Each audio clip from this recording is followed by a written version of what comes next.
Assalamu alaikum to all viewers. In the last section we have discussed about sequence, its convergence and divergence, its boundedness as well as monotonicity. Now in this section we will discuss about series and its sum. So every one of us knows how to add two or several numbers together. But the question is, how do we add infinitely many numbers together? हम में से हर कोई जानता है कि दो या दो से ज़्यादा नंबर्स को किस तरह ऐड किया जाता है, लेकिन अगर हमारे पास इनफाइनाइट नंबर्स हों, इनफाइनाइट टर्म्स हों, तो हम लोग उनको किस तरह ऐड कर सकते हैं। पहला क्वेश्चन हमारे जहन में ये आता है कि क्या इनफाइनाइट नंबर्स को ऐड करने से आंसर फाइनाइट भी आ सकता है या वो हमेशा इनफाइनाइट होगा। हाँ जी, इनफाइनाइट नंबर्स को ऐड करने से आंसर फाइनाइट आ सकता है। इस चैप्टर में हम लोग देखेंगे कि हम लोग इनफाइनाइट नंबर्स का सम कैसे फाइंड कर सकते हैं। सबसे पहले मैं आपको एक एग्जांपल दूंगा जिसमें हम लोग ये प्रूव करेंगे कि इनफाइनाइट नंबर्स का सम जो है वो फाइनाइट हो सकता है। सो लेट्स सपोज अगर हमारे पास एक स्क्वायर है, स्क्वायर ऑफ यूनिट लेंथ, तो ऑब्वियसली इसका जो एरिया है वो इक्वल होगा 1 के। Length into width is equal to 1। अब अगर इसको पार्ट्स में डिवाइड किया जाए, दो पार्ट्स में डिवाइड किया तो ये पार्ट भी 1/2 होगा, ये भी 1/2 होगा।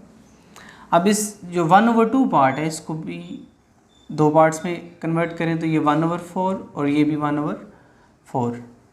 देन अगेन डिवाइड करें तो ये 1/8 और ये पार्ट भी 1/8। अब 1/8 को दोबारा डिवाइड करें दो पार्ट्स में तो 1/16, 1/16 और इस तरह फर्दर डिवीजन करते जाएं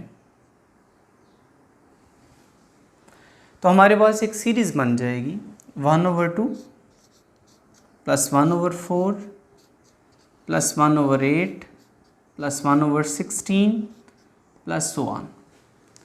तो यहाँ से हमने देखा कि हमारे पास एक इनफाइनाइट सीरीज़ है, इनफाइनाइट नंबर्स का सम है, लेकिन उसका जो आंसर है वो फाइनाइट आ रहा है। टोटल एरिया हमारे पास लेंथ इंटू विड्थ वो इक्वल है 1 के, और जो स्मॉलर पोर्शंस हैं उनका एरिया अगर ऐड किया जाए तो वो भी ऑब्वियसली टोटल एरिया के इक्वल होगा। तो यहाँ से ये चीज़ क्लियर हो गई कि इनफाइनाइट नंबर्स का सम जो है वो फाइनाइट हो सकता है। अब हम लोग एक्चुअल डेफिनेशन की तरफ आते हैं, सीरीज़ की actual definition. Series, let's suppose हमारे पास एक सीक्वेंस है, अ सीक्वेंस ए सब n। अगर हमारे पास एक सीक्वेंस है a सब 1, a सब 2, a सब 3 एंड देन सो ऑन, ये हमारे पास एक सीक्वेंस है। सीक्वेंस को हमने जस्ट लिस्ट ऑफ नंबर्स के तौर पर देखा था और हमने देखा था कि इस सीक्वेंस के एंड पे क्या बिहेवियर है, उसको हम लोग कन्वर्जेंस या डाइवर्जेंस का नाम देते हैं। लेकिन अब हम लोग चाहते हैं कि इनको जस्ट लिस्ट ऑफ नंबर्स के तौर पर ना देखें, इनको ऐड किया जाए। तो सिंपली हम अगर कामाज की जगह एडिशन साइन रिप्लेस कर दें, मतलब सीक्वेंस की तमाम टर्म्स को ऐड कर दें, तो सिंपली उसको हम लोग कहेंगे is a series, is series. और इसको डिनोट किस तरह किया जाता है, डिनोटेड एज या रिटन एज सिग्मा। सिग्मा जो कि डिनोट करता है एडिशन को, सिग्मा ए सब n, और n कहाँ से स्टार्ट हो रहा है, n ऑलवेज स्टार्ट्स फ्रॉम 1 और कभी भी एंड नहीं होगा, तो ये इन्फिनिटी पे जाएगा। तो सीरीज़ को डिनोट करने का एक ये वे है। दूसरा हम लोग इसको इस तरह भी लिख सकते हैं, सिग्मा 1 to इन्फिनिटी ए सब n। ऑब्वियस होगा कि 1 से इन्फिनिटी जो चेंजिंग आ रही है वो n में आ रही है, या फिर सिंपली सिग्मा ए सब n। अब अगर देखा जाए तो ये हमारे पास इनफाइनाइट सीरीज़ है। n की जगह अगर हम लोग 1 रिप्लेस करें तो ए सब 1, फिर सिग्मा के लिए एडिशन साइन यूज़ करेंगे, फिर 2 रिप्लेस करेंगे ए सब 2, फिर सिग्मा के लिए addition sign and then so on. ये लिखने का एक वे है। नेक्स्ट ये थी हमारे पास, हम किसी स्पेसिफिक नंबर से स्टार्ट करके कभी स्पेसिफिक नंबर से स्टार्ट करके इसको इन्फिनिटी पे लेके जा रहे थे, तो ये इनफाइनाइट सीरीज़ है, ये कभी भी एंड नहीं हो रही, ये इनफाइनाइट सीरीज़ है। लेकिन अगर हम लोग इसको इस तरह लिखें, sigma k is equal to 1 to n a सब k। अब अगर ये k किसी फाइनाइट नंबर से स्टार्ट हो के किसी फाइनाइट नंबर पे एंड हो रहा होगा, तो इसको हम लोग कहेंगे ये पार्शियल सम है। एन k1 से स्टार्ट हो रहा है और 100 पे स्टॉप हो रहा है, तो ये पार्शियल सम है। या फिर k1 से स्टार्ट होने के बाद 100 मिलियंस पे स्टॉप हो रहा है, तो ये पार्शियल सम है। अगर n फाइनाइट होगा तो इसको हम लोग कहेंगे पार्शियल सम। n फाइनाइट है, पार्शियल सम है, और फर्स्ट n टर्म्स का पार्शियल सम है, इसलिए हम लोग इसको लिखेंगे s सब n। डिनोट कर रहे हैं हम लोग s सब n से, क्योंकि ये पहली n टर्म्स का सम है। ये हमारे पास क्या है, partial some.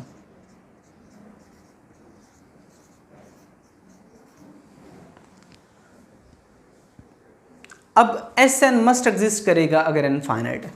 If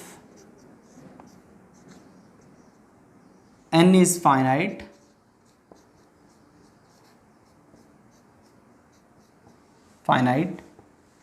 s sub n must exist. क्योंकि अगर हमारे पास फाइनाइट टर्म्स हैं, फाइनाइट नंबर ऑफ टर्म्स हैं, तो ऑब्वियसली हम उनको ऐड कर सकते हैं।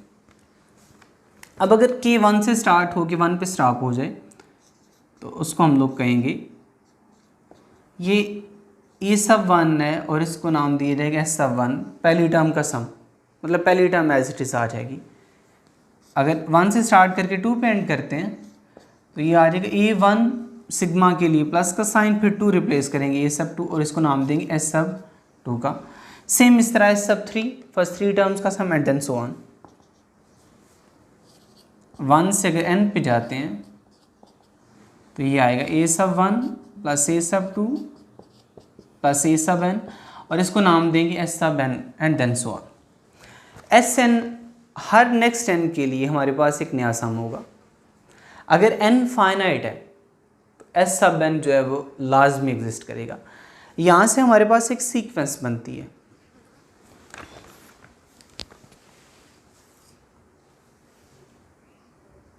This implies sequence of partial sums.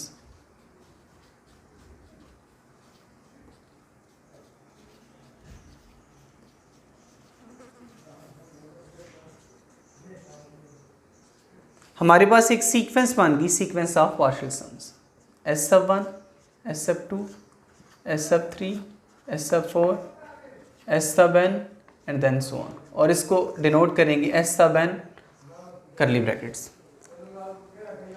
अब सीक्वेंस की कन्वर्जेंस हमने चेक की थी कि सीक्वेंस के एंड पे क्या बिहेवियर है लास्ट सेक्शन में। यहाँ पे अगर देखा जाए, s सब 1 फर्स्ट टर्म का सम है, s सब 2 फर्स्ट 2 टर्म्स का सम, s sub 3 sum of first 3 terms and then so on, sn sum of first n terms. तो सिंपली अगर हम लोग इस टोटल सीरीज़ का सम फाइंड करना चाहें, तो हमें क्या करना पड़ेगा, चेक करना पड़ेगा कि इस सीक्वेंस ऑफ पार्शियल सम्स के एंड पे क्या बिहेवियर है, मतलब s इन्फिनिटी किस तरफ जा रहा है।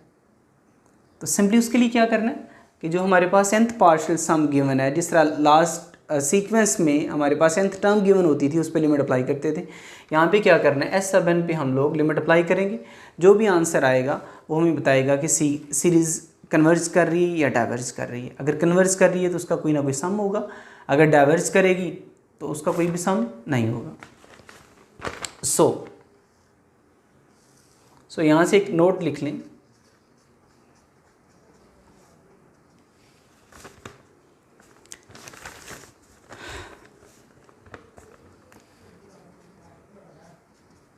if s sub n converges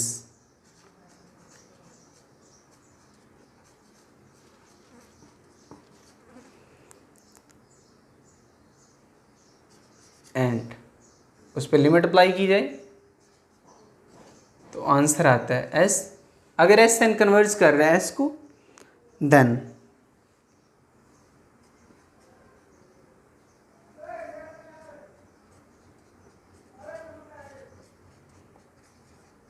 then series summation a sub n 1 to infinity also converges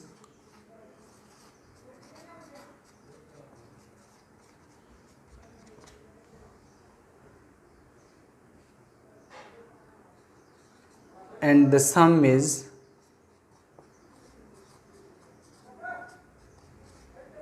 summation sum is s।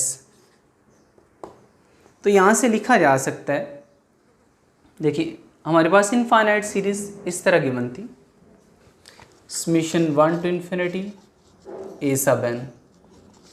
अगर मैं इसको इस तरह लिखना चाहूँ, summation a sub k is equal to 1 to n, तो ये दोनों इक्वल नहीं है, ये इनफाइनाइट सीरीज़ है, ये फाइनाइट सीरीज़ है। तो हमें क्या करना पड़ेगा, हम n को इन्फिनिटी की तरफ लेके जाएंगे, limit n approaches to infinity, और इसको लिमिट को एज इट इज़ लिखा जाए, और ये जो टर्म है ये किसकी इक्वल है, ये हमारे पास इक्वल है एस सब n के, और लिमिट अप्लाई करने से आंसर क्या आना चाहिए, s।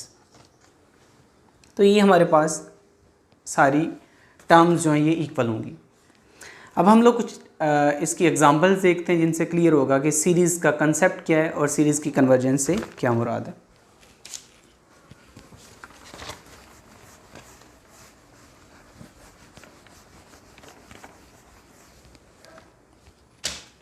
तो फॉर एग्ज़ाम्पल अगर हमारे पास पहली जो एग्ज़ाम्पल है वो है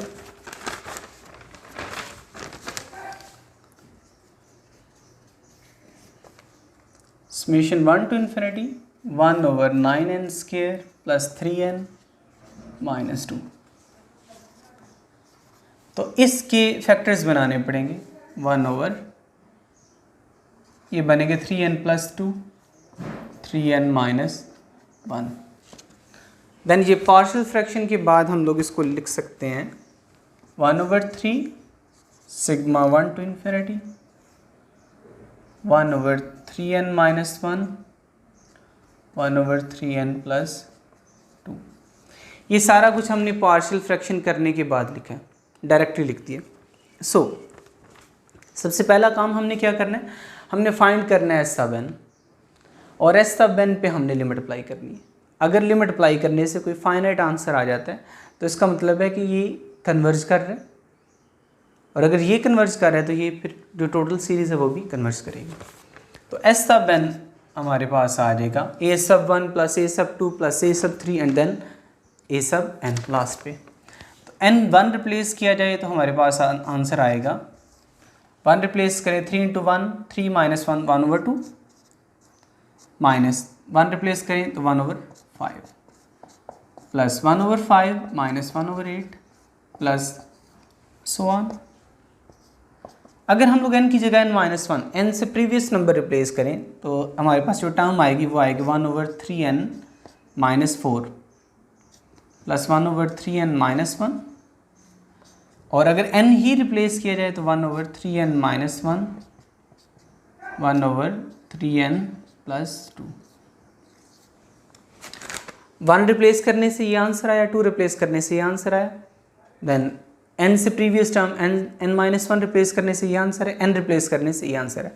तो यहाँ से हमारे पास एक ट्रॉपिकल सम बनेगा, सॉरी टेलीस्कोपिक सम, जिससे 1 ओवर 5 इससे कैंसिल हो जाएगा, 1 ओवर 8 इससे नेक्स्ट टर्म से कैंसिल हो जाएगा, सेम इस तरह 1 ओवर 3n माइनस 1 ये दोनों कैंसिल, ये इससे प्रीवियस टर्म से कैंसिल हो जाएगा, और हमारे पास जो टर्म्स आएंगी वो क्या होंगी 1 ओवर 3 1 ओवर 2 और फर्स्ट और last term 1 over 3n minus 3n plus 2। अब एस सब n का फार्मूला हमारे पास आ गया, सिंपली क्या करना है, उस एस सब n के फार्मूले पे हमने लिमिट अप्लाई कर देनी है।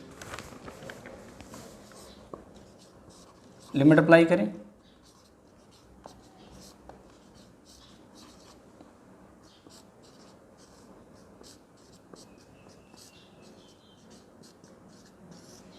तो लिमिट अप्लाई करने से डिनोमिनेटर में इन्फिनिटी आएगा तो ये सारी टर्म जीरो को अप्रोच करेगी, और आंसर हमारे पास आ जाएगा 1 ओवर 6।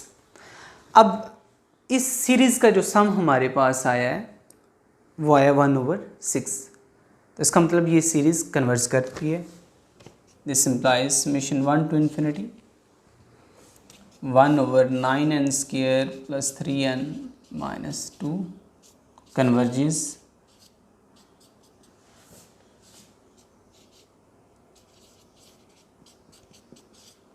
और इसका सम क्या है 1/6, कन्वर्जेस टू 1/6। नेक्स्ट एग्जांपल देखते हैं।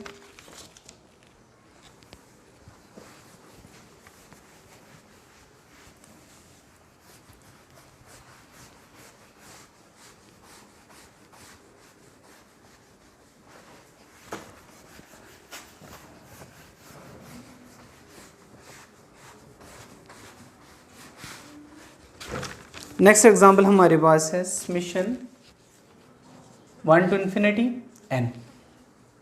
सबसे पहले हमने एस सब n फाइंड करना है। एस सब n के लिए n की जगह पहले 1 रिप्लेस करेंगे, फिर 2, फिर 3 and then so on, last पे n होगा। अब इसका कोई फार्मूला हमारे पास मौजूद होना चाहिए। तो फार्मूला इसका होता है n × n + 1/2। सिंपली मल्टीप्लाई कर दें।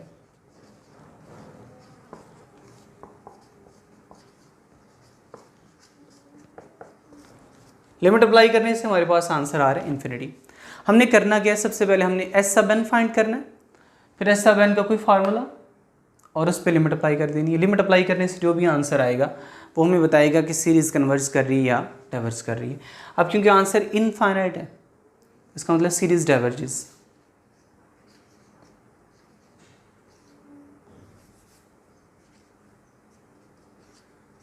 सीरीज़ डाइवर्जेस और डाइवर्जेंट। थर्ड एग्जांपल देखते हैं। Summation 1 to infinity cos πn। सबसे पहले हम लोग फाइंड करेंगे एस सब n। तो n की जगह 1 रिप्लेस करें तो cos π, 2 रिप्लेस करें तो cos 2π, 3 रिप्लेस करें cos 3π और लास्ट पे आएगा cos nπ। अब हमारे पास यहाँ पे अगर n ऑड हो तो बिहेवियर डिफरेंट होगा, अगर n इवन हो तो बिहेवियर डिफरेंट होगा। देखिए फॉर एग्जांपल n ऑड है, इफ़ n इज़ ऑड। अगर n ऑड है तो इसका मतलब नंबर ऑफ टर्म्स जो हैं वो ऑड होंगी। ऑड नंबर ऑफ टर्म्स हमारे पास होंगी। cos पाई का आंसर -1 है, cos 2π का आंसर +1 है। टर्म्स कैंसिल हो जाएंगी, फर्स्ट 2 टर्म्स कैंसिल हो जाएंगी, थर्ड और फोर्थ कैंसिल हो जाएगी, देन सो ऑन। तो अगर नंबर ऑफ़ टर्म्स ऑड हैं तो लास्ट पे एक टर्म बच जाएगी जिसका बिहेवियर फर्स्ट टर्म की तरह का होगा। तो फर्स्ट टर्म cos पाई जो है वो -1 के इक्वल है, तो जो लास्ट टर्म होगी, क्योंकि नंबर ऑफ़ टर्म्स ऑड हैं तो लास्ट टर्म भी हमारे पास -1 होगी। नेक्स्ट, अगर हम लोग n की जगह इवन रिप्लेस करें, इफ़ n इज़ इवन, अगर n इवन होगा तो जो हमारे पास आंसर है, क्योंकि first second third fourth fifth six ये सारी टर्म्स कैंसिल हो जाएंगी, तो आंसर जो हमारे पास आएगा वो 0 आएगा। अब इस पे अगर लिमिट अप्लाई की जाए एस सब n, तो कोई भी चेंज नहीं आएगा, -1 और 0 यही रहेंगे। n is odd, n is even.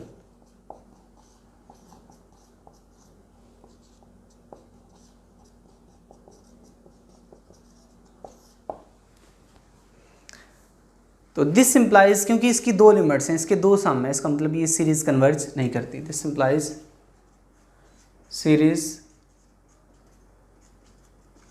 Summation 1 to infinity cos πn does not converge।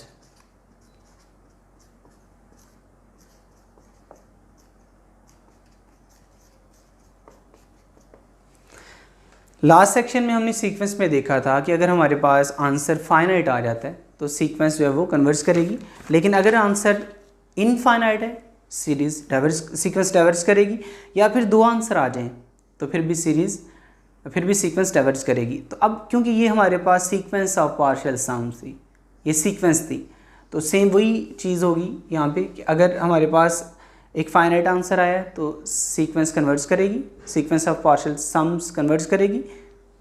अगर इनफाइनाइट आंसर आया डाइवर्ज, अगर एक से ज़्यादा आंसर आए तो फिर भी डाइवर्ज करेगी।